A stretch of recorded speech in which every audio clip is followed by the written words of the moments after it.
mahasiswaku yang dirahmati Allah Subhanahu wa Ta'ala. Pertemuan ini kali ini kita membahas tentang supervisi pendidikan Islam. Supervisi pendidikan ini kita bahas satu persatu. Supervisi berasal dari kata super dan vision. Artinya melihat atau pandangan ke depan. Jadi supervisi diartikan melihat dan memperbaiki pengajaran. Ini menurut Adam dan Dickie. Sementara Wallace Kimberley menyatakan bahwa supervisi adalah bantuan dalam perkembangan proses belajar mengajar yang baik serta menjelaskan teknik pelayanan dengan tujuan utama mempelajari dan memperbaiki secara bersama-sama faktor-faktor yang mempengaruhi pertumbuhan dan perkembangan pembelajaran. Pengawasan, di sini supervisi ada orang yang mengatakan hampir sama dengan pengawasan. Tapi di sini kita lihat seperti apa dia.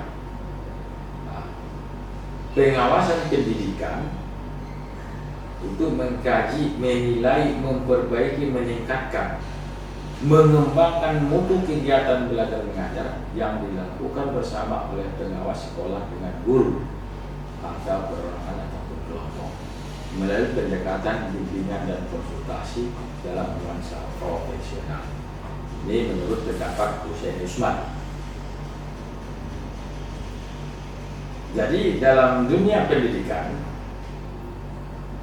supervisi dan pengawasan sekolah itu adalah tugas dari seorang pengawas sekolah dalam menilai membina kegiatan sekolah. Membina berarti memberi arahan, membimbing, contoh dan saran dalam pelaksanaan pendidikan dan pengajaran di satuan pendidikan. Pengawasan dilakukan melalui 3 unsur. Yang pertama, proses pengarahan, bantuan termasuk dari atasan ke atau kepala sekolah. Unsur yang diberikan bantuan guru. Objek yang diperbaiki yaitu unsur belajar mengajar dan strategi pembelajaran ataupun strategi belajar mengajar. Jadi ada indikator daripada supervisi pendidikan, yaitu yang pertama yaitu indikatornya kegiatan pembinaan, kemudian hubungan manusiawi, hubungan struktural, pelayanan. Ini semua tujuannya adalah ke supervisi pendidikan. Kemudian ada kegiatan pengelolaan, administrasi, akademik, dan sumber daya manusia. Kemudian ada kegiatan pengembangan, administrasi, akademik, dan sumber daya manusia. Jadi perannya itu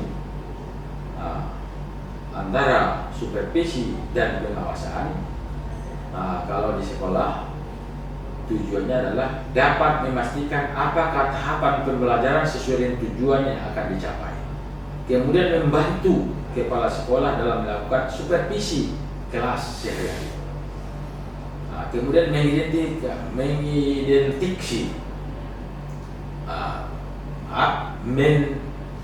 mendeteksi secara dini terhadap hambatan dalam proses pembelajaran baik yang dialami peserta didik, guru maupun kepala sekolah.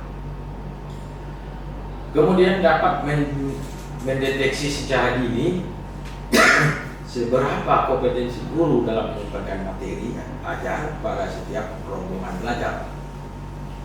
Kemudian dapat meyakinkan kepada seluruh pemangku kepentingan bahwa sekolah yang menjadi perhatiannya telah mampu meraih kualitas sesuai dengan yang diterapkan.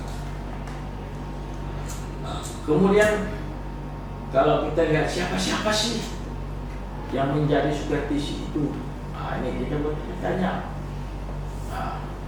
Yang pertama adalah pemerintah, baik yang pemerintah pusat, pemerintah daerah, kemudian dewan pendidikan. kemudian komite sekolah atau komite madrasah yang melakukan pengawasan terhadap penyelenggaraan pendidikan pada semua jenjang dan jenis pendidikan dengan prinsip transparan, akuntabilitas, dan publik. Ini sesuai dengan Undang-Undang Nomor 20 Tahun 2003 pada bab 16 pasal 66. Kemudian kita lihat tujuan supervisi pendidikan itu secara umum tujuannya yaitu mengembangkan situasi belajar, mengajar ke arah yang lebih baik untuk mencapai tujuan akhir dari pendidikan, yakni membentuk pribadi yang maksimal sesuai dengan visi yang kita sampaikan tadi. Kemudian secara optimal tujuan supervisi membantu guru melihat dengan jelas tujuan pendidikan, membantu guru dalam membimbing pengalaman belajar siswa, membantu guru dalam menggunakan sumber dan pengalaman belajar, membantu guru dalam menggunakan metode dan alat pembelajaran, kemudian membantu guru dalam memenuhi kebutuhan belajar siswa, membantu guru dalam hal menilai kemajuan siswa dan hasil pekerjaan guru sendiri, kemudian membantu guru dalam membina reaksi mental atau moral kerja guru dalam rangka pertumbuhan pribadi dan jabatan guru, kemudian meningkatkan mutu pendidikan di sekolah, kemudian membantu guru di sekolah sehingga mereka senang dalam menjalankan tugas yang diperolehnya, utamanya ini guru-guru baru. Kemudian membantu guru agar lebih mudah mengadakan penyelesaian terhadap masyarakat, penyesuaian terhadap masyarakat, dan cara-cara menggunakan sumber dari masyarakat dan seterusnya. Kemudian membantu guru agar waktu dan tenaga tercurah sepenuhnya dalam pembinaan sekolah. Kemudian fungsi supervisi pendidikan yaitu kita lihat terdapat daripada Ruqayyah adalah usaha perbaikan yang merupakan proses bimbingan sesuai dengan perubahan dan kebutuhan masyarakat. Tentunya lembaga pendidikan kita sesuai dengan pertemuan kita dulu kita sampaikan bahwa ada visi, misi dan tujuan dari lembaga itu, sehingga si masyarakat mendapatkan bagaimana sih output dari lembaga itu. Jadi seorang supervisor harus terarah, dia harus dapat mengarahkan sesuai dengan kebutuhan si masyarakat itu. Kemudian bahwa fungsi supervisi adalah menilai dan memperbaiki faktor yang mempengaruhi hal belajar. Supervisi adalah memperbaiki situasi belajar anak menurut Wiles. Secara rinci, fungsi supervisi pendidikan adalah mengkoordinasikan semua usaha-usaha sekolah. Dengan siapa? Tentunya orang-orang yang terkait di dalamnya ataupun stakeholder, pemerintah baik itu pusat ataupun daerah, ataupun seperti yang kita katakan tadi yaitu komite sekolah ataupun dewan pendidikan. Kemudian melengkapi kepemimpinan sekolah, kemudian memperluas pengalaman guru, di mana kita sama-sama ketahui kalau guru itu tidak pernah putus berhenti belajar, terus belajar, sehingga semakin hari pengalaman guru semakin hari semakin tambah. Dengan masalah yang dihadapi di satu ruangan atau rombel itu, maka tatkala ada masalah bisa diselesaikan, pengalaman itu menjadi wawasan guru. Nah, ini nanti suatu upaya tatkala ada masalah itu dapat diselesaikan dengan baik secara profesional. Disitulah salah satu letak daripada ciri-ciri keprofesionalan guru. Kemudian yang keempat, menstimulasi usaha-usaha yang kreatif. Jadi memberikan stimulasi terhadap usaha-usaha yang kreatif yang mendukung terhadap kemajuan pendidikan itu. Kemudian memberikan fasilitas dan penilaian yang terus-menerus. Yang namanya seorang pemimpin atau seorang supervisor, ini harus memberikan penilaian-penilaian terhadap yang orang-orang yang diobservasi ataupun orang yang dinilai itu, dibuat penilaian secara terus-menerus untuk perbaikan. Kemudian menganalisa situasi belajar mengajar. Bagaimana sih dalam situasi COVID-19 yang kadang-kadang si siswa itu belajar secara online, yang kadang-kadang offline. Jadi ini situasi belajar harus kita analisa.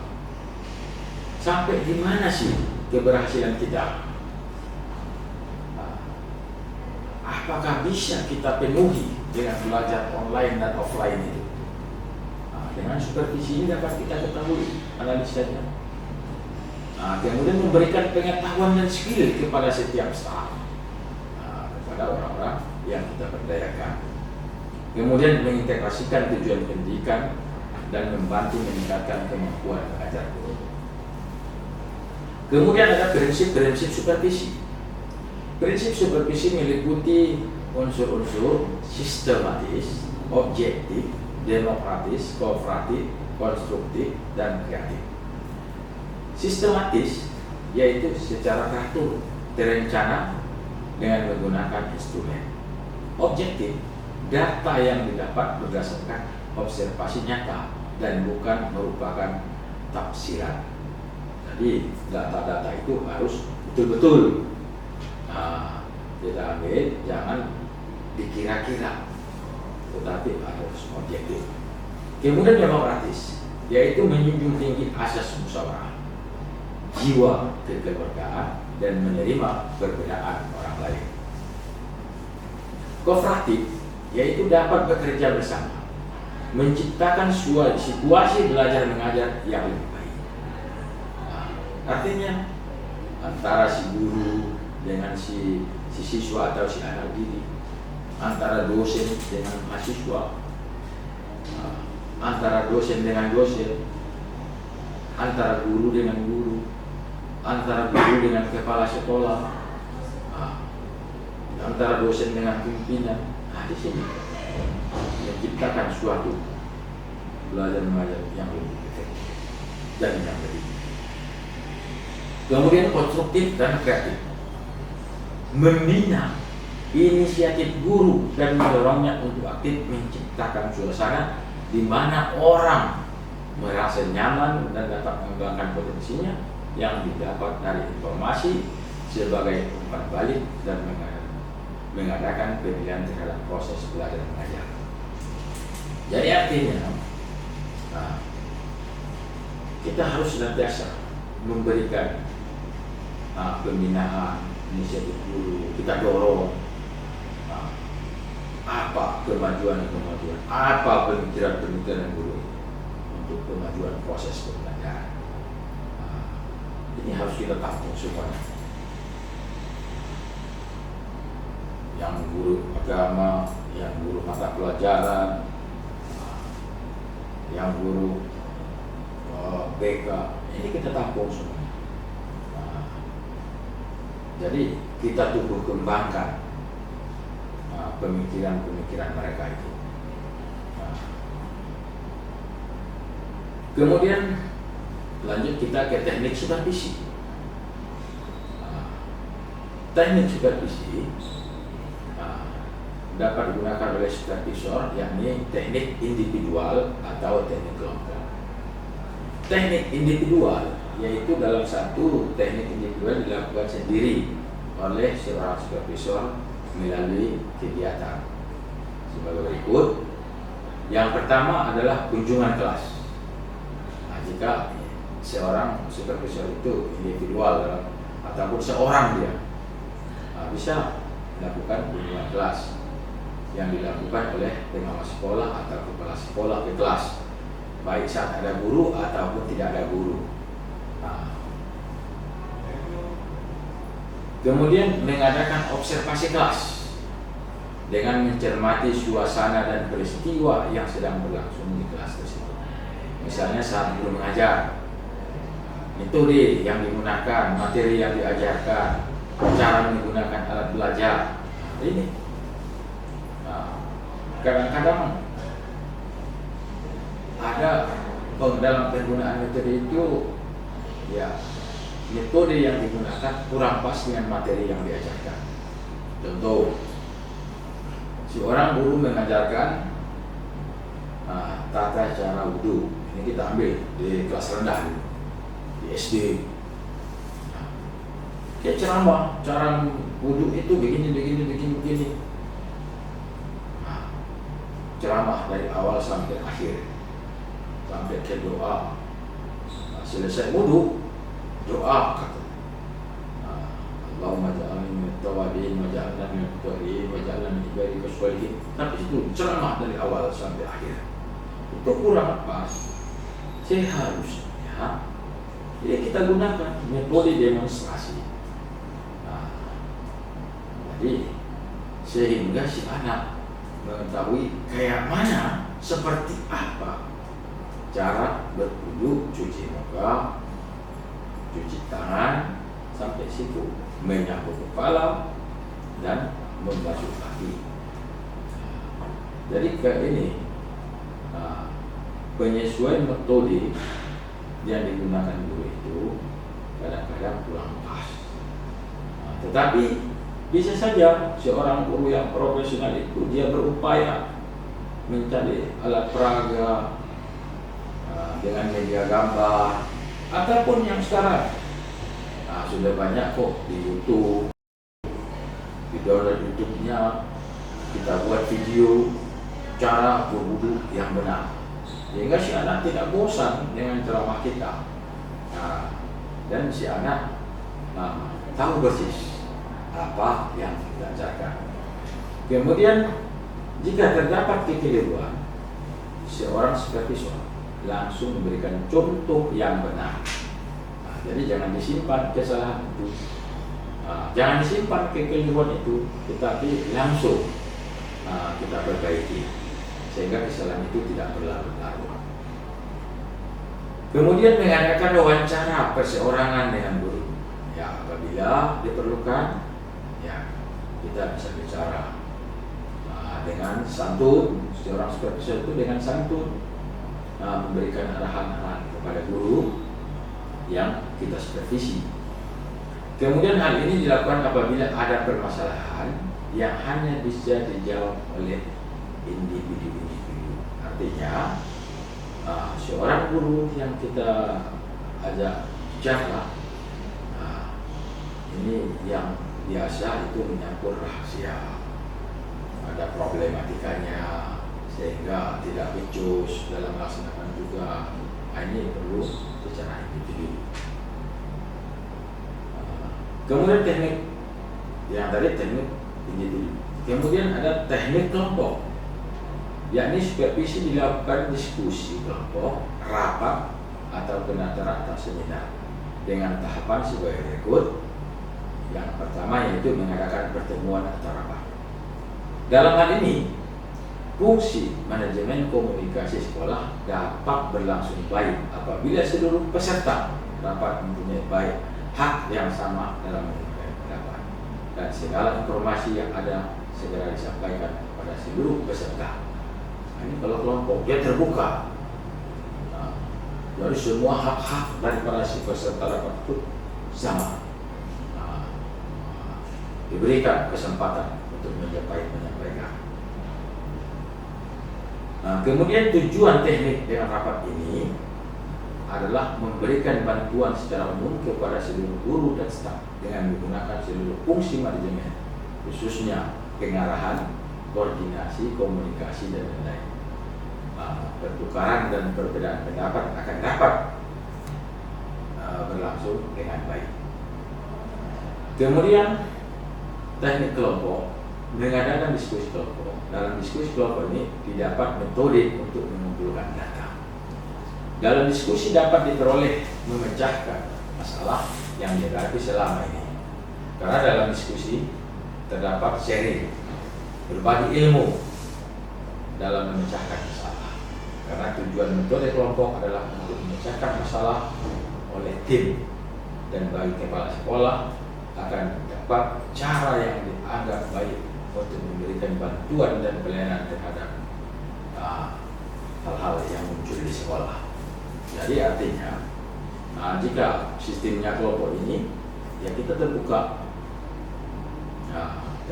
tidak ada yang disembunyikan, dan solusinya pun kita cari bersama dengan peserta kelompok, dengan orang-orang yang kita libatkan di dalam. Perbedaan pendapat itu biasa saja dalam musyawarah, namun harus ada kesepahaman dan kesepakatan apa yang harus kita tetapkan. Kemudian bisa saja supervisi kelompok itu digunakan dengan mengadakan penataran. Salah satu sarana untuk meningkatkan kemampuan guru dan staf adalah penataran. Berikan kesempatan jika ada penataran-penataran yang dilaksanakan oleh pemerintah ataupun yang dilaksanakan oleh lembaga-lembaga lain, silahkan fasilitasi guru. Kemudian service training, artinya penataran yang dilangsungkan bagi guru dan staf selama berada dalam tugas dan jabatannya. Sedangkan yang lain adalah pre-service training, yakni penataran pelatihan kepada guru dan staf pada saat mereka belum mengangkat atau menjalankan tugas dan jabatannya. Kemudian mengadakan seminar, yaitu semacam diskusi dengan tujuan memberikan wawasan kepada guru dan staf dalam merespon kebijakan atau isu-isu yang berkembang. Artinya bisa saja lembaga kita yang mengadakan ataupun anggota kita yang kita putus untuk mengikuti seminar-seminar. Kemudian ada sistemnya, yaitu manajemen berbasis sekolah MBS, merupakan bentuk pendelegasian wewenang dari pemerintah kepada sekolah. Ini sangat bermanfaat sekali dengan program MBS ini, bahwa kewenangan itu sepenuhnya diberikan kepada sekolah. Jadi sehingga sekolah dapat menetapkan langkah yang harus dilaksanakan. Kemudian dalam pengambilan keputusan ini yang melibatkan seluruh komponen sekolah, mulai dari kepala sekolah, guru, staf, siswa, orang tua siswa, masyarakat, dan seluruh pemangku kepentingan ataupun stakeholder. Jika supervisi itu jika kita kaitkan dengan manajemen berbasis sekolah tadi, maka supervisi pendidikannya seperti apa? Kelulusan dan sekaligus tanggung jawab yang besar dalam merencanakan, mengelola, dan melaksanakan dan memecahkan permasalahan yang dihadapi, dan menentukan strategi dalam mewujudkan sekolah yang efektif. Kepala sekolah merasa memiliki otonomi penuh dalam pengelolaan pendidikan sekolah. Guru memiliki kebebasan penuh dalam kegiatan belajar mengajar. Kepala daerah sebagai penyelenggara pendidikan dasar dan menengah memiliki kewenangan penuh dalam menjalankan pembangunan bidang pendidikan. Di sini peran pengawas sekolah sangat penting dalam membina, memberikan arahan, memberikan bantuan, mengelola kegiatan belajar mengajar. Jadi hubungan supervisi yang efektif itu siswa, guru, sekolah. Jadi di sini terjadi segitiga. Segitiga itu di atas guru, pojok kiri siswa, pojok kanan sekolah, di tengah supervisi.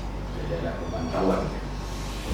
Kemudian memiliki pengetahuan, keterampilan, pengalaman, berpikir cepat, cerdas, dan tanggap atau intelijen, matang emosi, ataupun stabil, terampil berkomunikasi, komitmen yang tinggi, berpikir kritis. Jadi bagaimana sih? Bagaimana sih dia menjadi supervisor yang baik? Ini. Yang pertama yaitu daya kreativitasnya tinggi.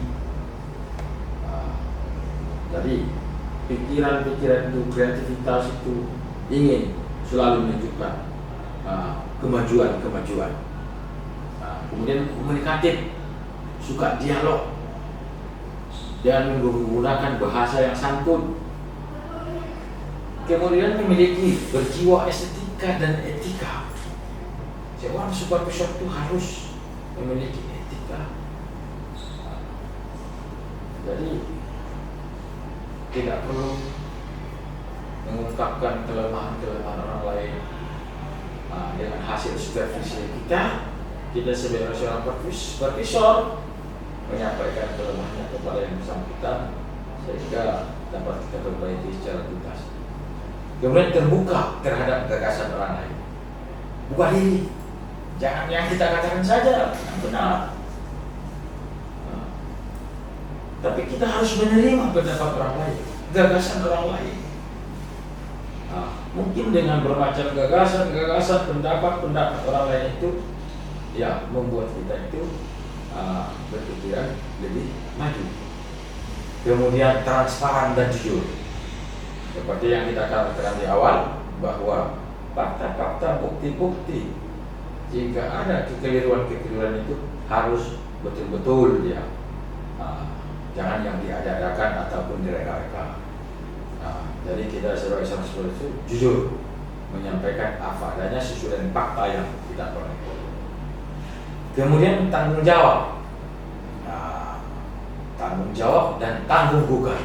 Ini otomatis jika ada kita temukan suatu hal kejanggalan, orang yang melakukan kejanggalan itu pasti menggugat kita. Ya kita sebagai supervisor harus siap. Mahasiswaku yang dirahmati Allah Subhanahu wa taala, di dalam supervisi kita mengenal supervisi manajerial, yaitu suatu kegiatan pemantauan, pembinaan dan pengawasan terhadap pimpinan lembaga pendidikan dan seluruh elemen lembaga serta memenuhi standar nasional pendidikan di dalam pengelolaan ataupun mengadministrasikan dan melaksanakan seluruh aktivitas lembaga pendidikan sehingga dapat berjalan dengan efektif dan efisien dalam rangka mencapai tujuan lembaga pendidikan yang diperlukan tenaga yang memiliki kompetensi supervisi manajerial. Jadi kompetensi supervisi manajerial ini yang pertama memiliki kemampuan teknik prinsip supervisi dalam rangka meningkatkan mutu pendidikan ataupun lembaga pendidikan. Kemudian yang kedua, memiliki kemampuan teknik dan prinsip supervisi dalam rangka meningkatkan mutu pendidikan di dalam lembaga pendidikan. Kemudian yang ketiga, mampu menyusun program kepengawasan berdasarkan visi dan isi tujuan dan dari program pendidikan. Kemudian yang keempat, menyusun metode kerja dan instrumen yang diperlukan untuk melaksanakan tugas pokok dan fungsi pengawasan. Selanjutnya, yang kelima, mampu menyusun laporan hasil pengawasan dan menindaklanjuti untuk perbaikan program pengawasan berikutnya. Kemudian yang selanjutnya, mampu membina kepala sekolah, kepala satuan pendidikan ataupun kepala sekolah dalam mengelola dan mengadministrasikan lembaga pendidikan berdasarkan manajemen peningkatan pendidikan. Kemudian selanjutnya, mampu membina kepala sekolah dan pendidik dan seluruh pemangku kepentingan pada satuan pendidikan. Kemudian mampu memberikan motivasi kepada kepala sekolah dan pendidik dalam merefleksikan hasil yang telah dicapai untuk menemukan kelebihan dan kekurangan dalam pelaksanaan tugas. Kemudian mampu memahami standar nasional pendidikan dan memanfaatkannya untuk membantu dalam persiapan akreditasi, di mana standar pendidikan nasional ini yaitu standar isi, standar proses, kemudian standar penilaian pendidikan, standar kompetensi lulusan, standar pendidik dan tenaga kependidikan, standar pengelolaan, standar pembiayaan, dan standar sarana prasarana. Jadi dalam hal ini 8 standar pendidikan nasional ini yang harus dicapai oleh suatu lembaga pendidikan. Oleh karenanya supervisi manajer ini dapat melihat, dapat menilai bagaimana upaya seorang pimpinan lembaga pendidikan atau kepala sekolah dalam pengelolaan pendidikan tersebut, sehingga 8 standar pendidikan nasional ini dapat tercapai. Kemudian tujuan daripada supervisi manajerial yang pertama, meningkatkan kemampuan pimpinan satuan pendidikan, pendidik dan tenaga kependidikan. Kemudian yang kedua, meningkatkan kinerja dalam mengelola dan memimpin lembaga pendidikan untuk meningkatkan mutu penyelenggaraan pendidikan secara berkelanjutan. Jadi seorang kepala sekolah dapat melanjutkan ataupun dapat melaksanakan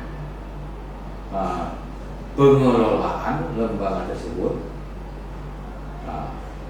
jika diperlukan ada hal-hal yang dihasilkan supervisi manajerial ini ditemukan kesenjangan ataupun kekurangannya, sehingga perbaikan yang dilaksanakan kepala sekolah untuk kemajuan lembaga pendidikan yang dilaksanakannya.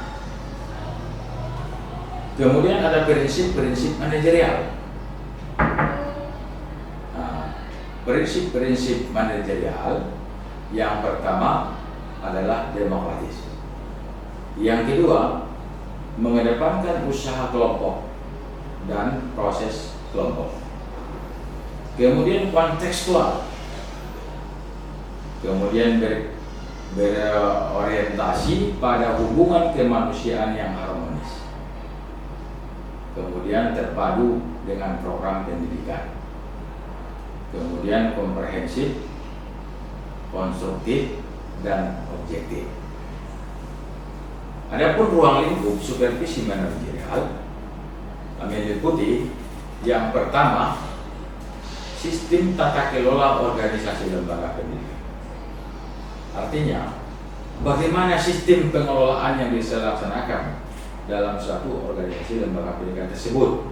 Tentunya di sini diperlukan adalah teamwork yang dipimpin oleh seorang kepala sekolah. Kemudian yang kedua, kepemimpinan dan manajemen pembelajaran. Di sini melibatkan semua unsur, baik dia tenaga pendidik maupun tenaga kependidikan.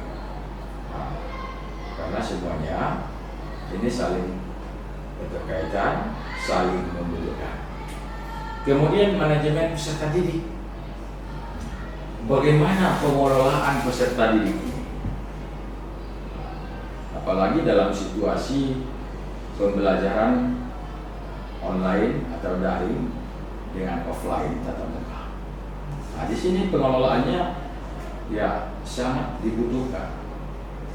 Bagaimana seorang guru, seorang tenaga pendidik dalam proses pelaksanaan pembelajaran offline dan online.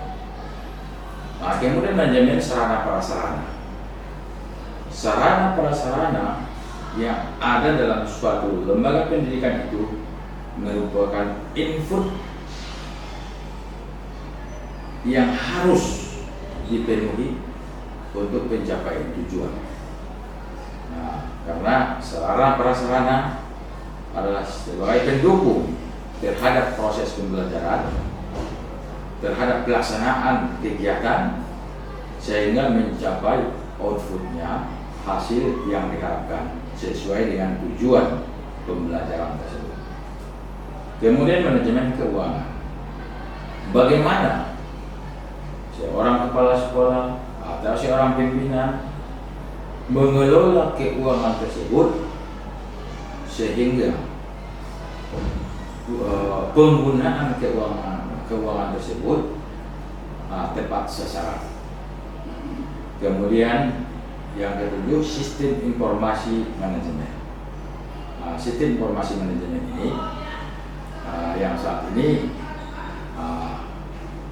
boleh kita katakan dengan kemajuan teknologi bahwasanya informasi itu dapat dilaksanakan melalui online, dapat dilaksanakan melalui pesan singkat baik dari WhatsApp ataupun dari grup-grup yang dibuat di media sosial.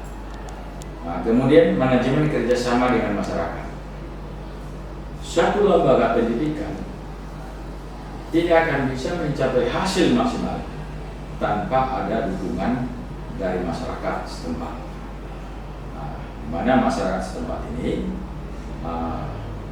yang dimaksud di situ adalah orang-orang yang memiliki kepentingan seperti stakeholder. Sehingga dengan kerjasama ini terjalin dengan baik, maka pencapaian tujuan daripada lembaga pendidikan itu dapat dicapai secara maksimal. Kemudian ada istilahnya manajemen layanan khusus. Ini terhadap sesuatu hal yang diperlukan pengelolaan ataupun manajemen yang dilaksanakan secara khusus untuk hal-hal tertentu. Kemudian ada fungsi supervisi manajerial. Yang pertama yaitu sebagai kolaborator dan negosiator dalam proses perencanaan, koordinasi, pengembangan manajemen lembaga pendidikan. Yang kedua, sebagai asesor dalam mengidentifikasikan kelemahan dan menganalisis potensi lembaga pendidikan. Ketiga, sebagai pusat informasi pengembangan mutu sekolah. Jadi supervisi manajerial itu dapat dijadikan sebagai informasi dalam pengembangan mutu lembaga pendidikan ataupun sekolah. Kemudian sebagai evaluator terhadap pelaksanaan hasil daripada pengawasan. Kemudian ada instrumen supervisi manajerial, di mana yang pertama instrumen supervisi pendidik dan tenaga kependidikan, instrumen supervisi manajemen dan administrasi sekolah ataupun madrasah ataupun lembaga pendidikan lain.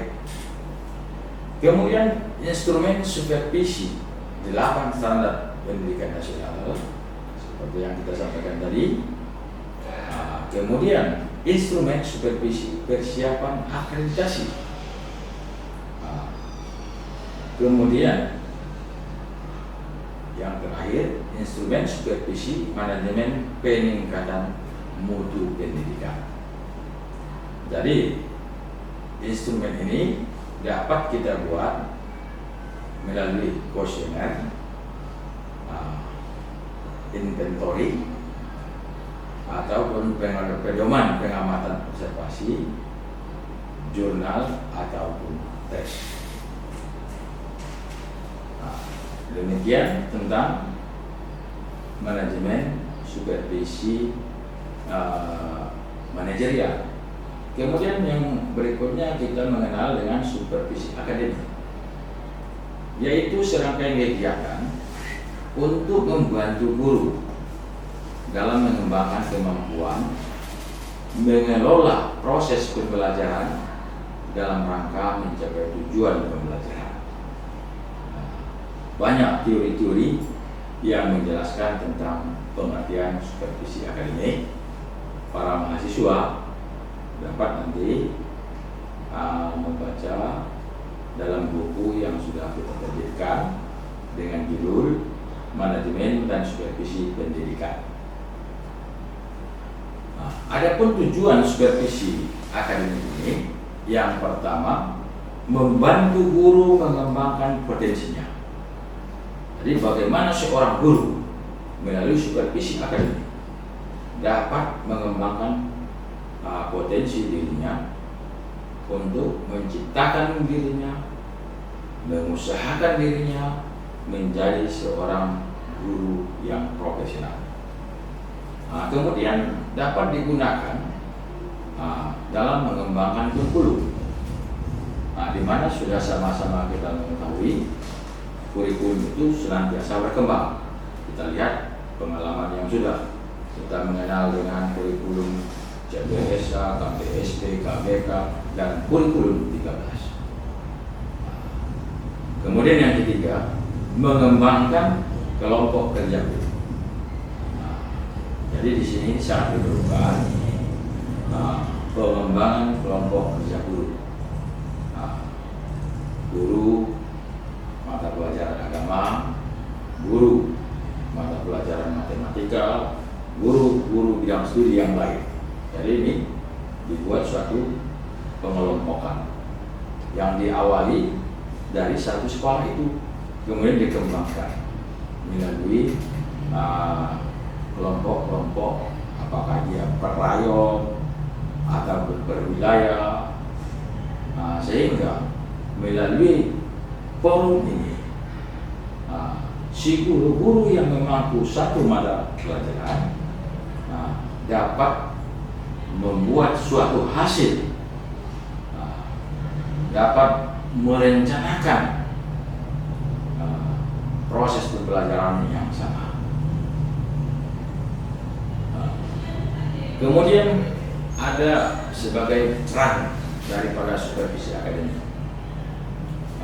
Yang pertama yaitu memahami konsep, memahami prinsip, memahami teori dasar, memahami karakteristik dan kecenderungan perkembangan tiap bidang pengembangan pembelajaran.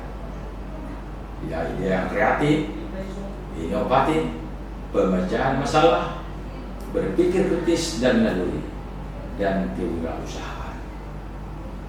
Kemudian yang kedua, membimbing guru dalam menyusun silabus tiap bidang pengembangan di sekolah atau madrasah atau mata pelajaran berlandaskan pada standar isi.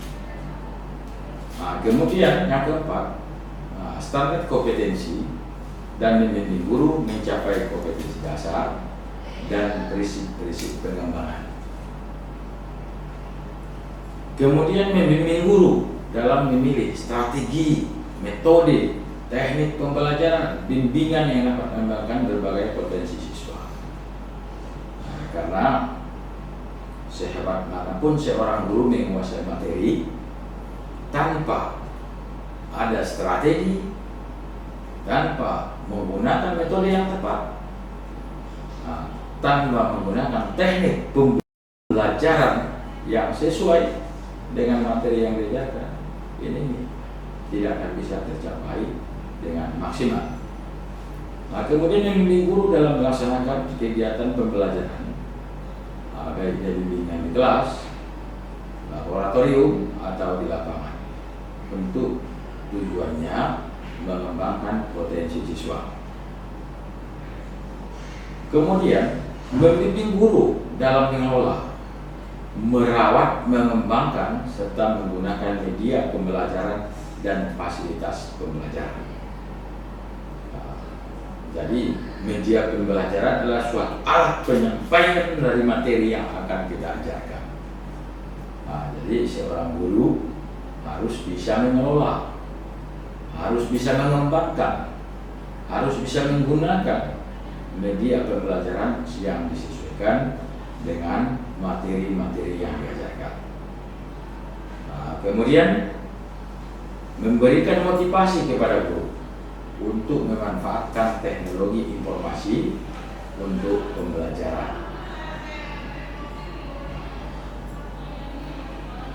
Kemudian saudara-saudara sekalian, kepala sekolah sebagai supervisor akademik, ini memiliki kompetensi yang harus ada bersama seorang kepala sekolah. Yang pertama, memahami konsep supervisi akademik.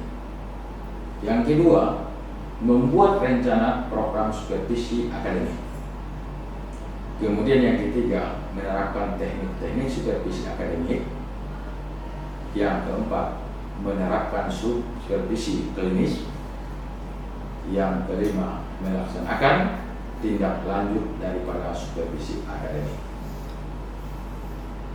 Prinsip-prinsip supervisi akademik yaitu harus praktis, artinya mudah dikerjakan. Kemudian harus sistematis, artinya dapat dikembangkan, yang disesuaikan dengan perencanaan program supervisi yang matang sesuai dengan tujuan pembelajaran. Kemudian objektif, artinya masukkan sesuai dengan aspek-aspek instrumen. Kemudian realistis, berdasarkan kenyataan yang sebenarnya, tidak ada rekayasa. Kemudian antisipatif, mampu menghadapi masalah yang mungkin akan terjadi. Kemudian konstruktif, artinya mengembangkan kreativitas dan inovasi guru dalam mengembangkan proses pembelajaran. Kemudian kooperatif, artinya adalah kerjasama yang berkaitan antara supervisor dan guru dalam mengembangkan pembelajaran.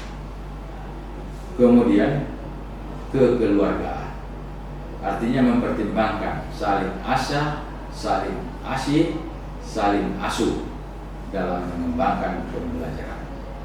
Kemudian demokratis, artinya supervisor tidak boleh mendominasi pelaksanaan supervisi akademik.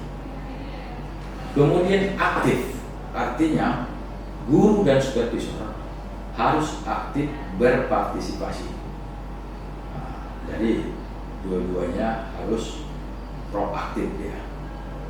Kemudian humanis, artinya mampu menciptakan hubungan kemanusiaan yang harmonis, terbuka, jujur, ajeng, sabar, antusias, dan penuh humor. Artinya biar jangan ada kejenuhan dalam proses pelaksanaan, terjalin hubungan yang harmonis, yang saling menghargai. Jadi sehingga hubungan yang harmonis itu dapat dijadikan sebagai jalan untuk mencapai suatu tujuan. Kemudian berkesinambungan, artinya supervisi dilakukan secara teratur dan berkelanjutan. Jadi berkesinambungan dia dari tahun ke tahun ataupun dari semester ke semester berikut.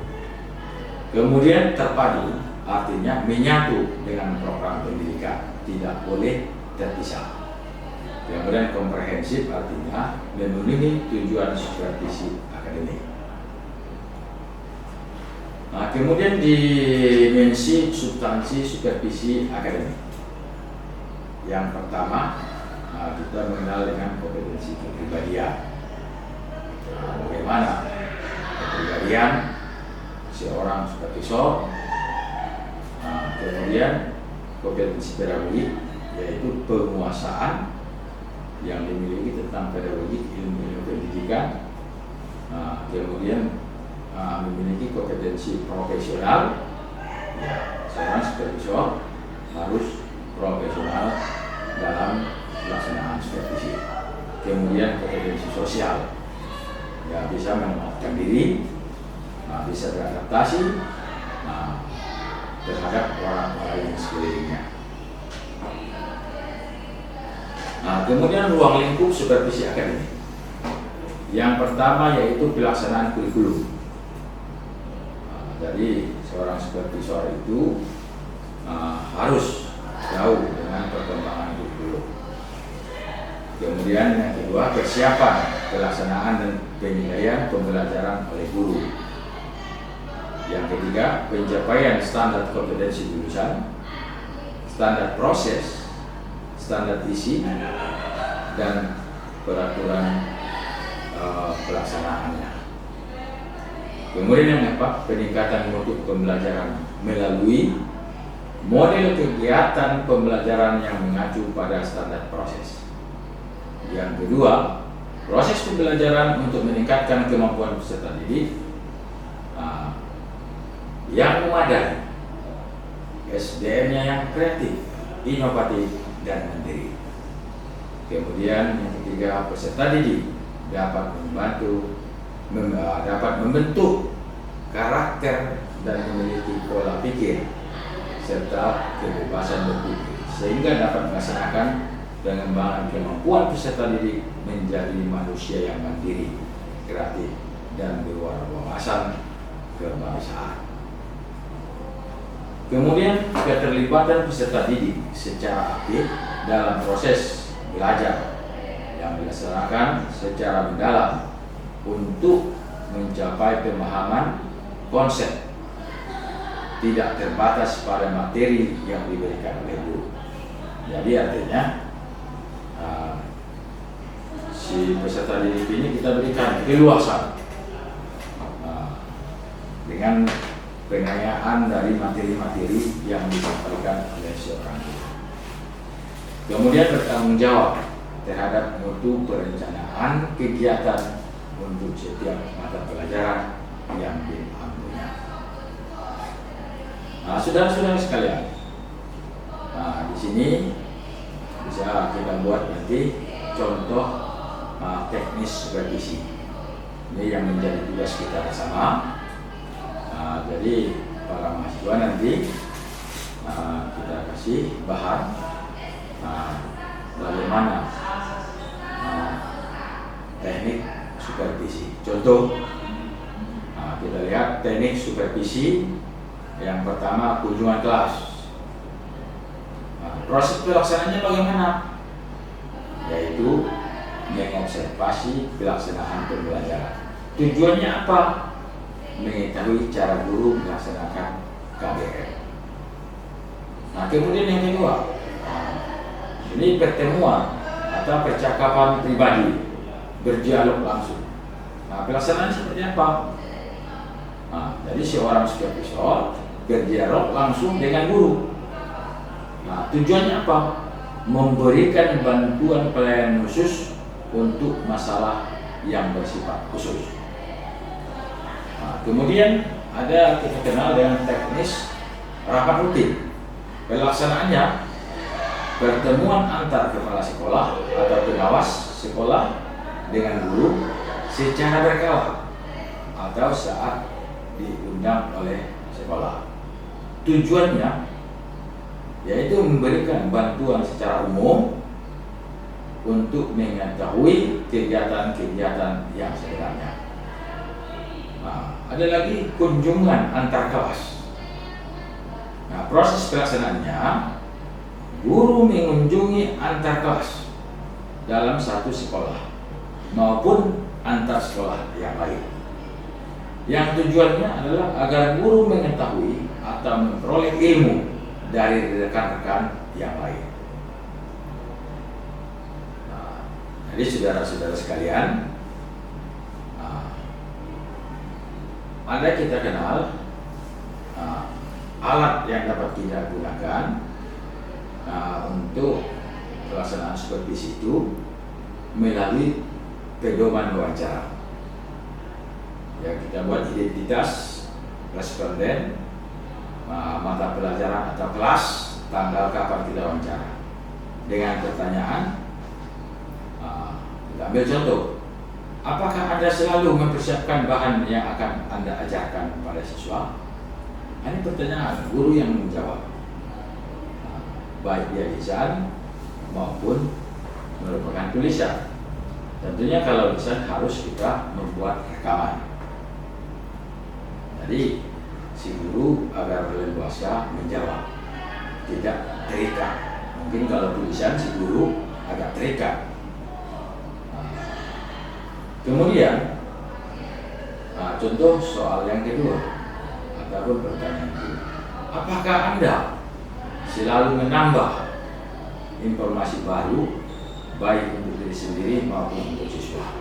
Ini pertanyaan dia. Dan demikian selanjutnya pertanyaan-pertanyaannya. Jadi nanti akan kita bagi per kelompok. Bagaimana nanti Anda sebagai mahasiswa, Anda sebagai calon guru, bagaimana action daripada supervisi dalam lembaga pendidikan itu. Mahasiswaku yang dirahmati Allah Subhanahu wa Ta'ala. Selanjutnya, alat yang dapat kita gunakan dalam supervisi akademik itu yaitu kuesioner. Contohnya dalam suatu rapat bisa dilaksanakan, kita jalankan suatu kuesioner di mana dalam rapat yang dilaksanakan oleh pemimpin bisa saja melalui materi ataupun acara yang dilaksanakan, apakah tetap berfokus kepada agenda rapat. Yang kedua, berfokus pada setiap perasaan individu dan membantu peserta didik, peserta rapat mengekspresikan perasaannya. Yang ketiga, berfokus pada orang yang berbeda pendapat dan bagaimana menengahinya. Kemudian yang kedua, dalam kuesioner itu, yaitu ketika ada perbedaan pendapat yang sangat kuat antara guru dan kepala sekolah, yang dilaksanakan oleh kepala sekolah adalah yang pertama, mendengarkan pendapat mereka dan mencoba mencari letak perbedaannya. Yang kedua, memberikan orang lain memberikan pandangan. Ketiga, mendukung orang yang mengeluarkan pertanyaan atau ketidaksetujuannya. Kemudian langkah yang berikutnya, dalam mengevaluasi kinerja guru dan tenaga pendidikan lainnya, yang dilakukan kepala sekolah adalah yang pertama, melibatkan seluruh warga sekolah dalam menetapkan tujuan mengevaluasi kinerja guru dan tenaga pendidikan. Kemudian, membuat tujuan-tujuan sendiri dari setiap penyelesaian tugas setiap guru. Kemudian, membiarkan setiap warga sekolah terlibat dalam menetapkan standar kinerja.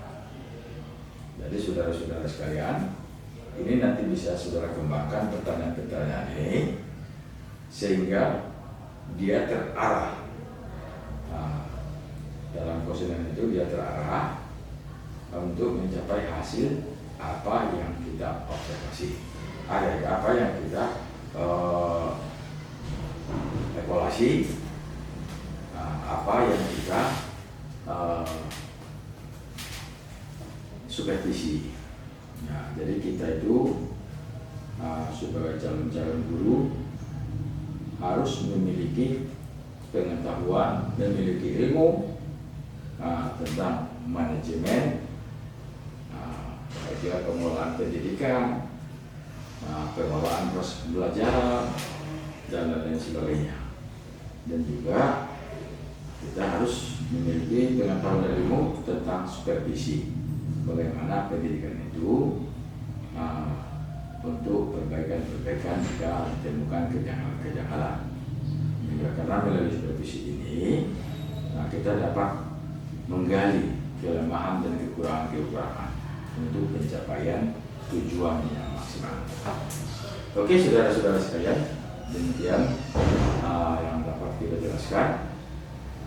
Lebih lanjut nanti kita membahas sub dan sub melalui kelompok yang sudah kita bentuk dari kontrak perkuliahan kita awal. Demikian, assalamualaikum